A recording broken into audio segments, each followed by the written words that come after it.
पुढचं सांगतं वचन, सेवा करणाऱ्यांनी ती आपण देवाने दिलेली शक्तीने करीत आहोत अशी करावी, यासाठी की सर्व गोष्टीत देवाचे गौरव येशू ख्रिस्ताचे द्वारे व्हावे.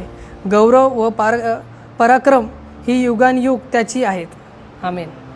परमेश्वराचं गौरव या वचनातून व्हायला पाहिजे प्रियानो. मी जे वचनं काढले त्या वचनांचा सारांश एकच पडतो की आपलं जे आपल्याला निवडून दिलेलं आहे त्याची जाणीव आपल्याला कधी होणार आहे. जर आपल्याला ती जाणीव आहे तर त्याचा उपयोग आपण कधी करणार आहे, ती गोष्टीचा उपयोग आपण कधी करणार आहे प्रियानो? का बस जागतिक गोष्टीमध्येच आपण राहणार आहे, जागतिक लोकांसाठीच आपण करणार आहे की नाही यांना हे आवडतं तर आपण तेच करायला पाहिजे. हा समोरच्याला नाही, हा संदेश नाही पटतोय, हा संदेश पटतोय का तुम्हाला तर मी हाच संदेश देईल?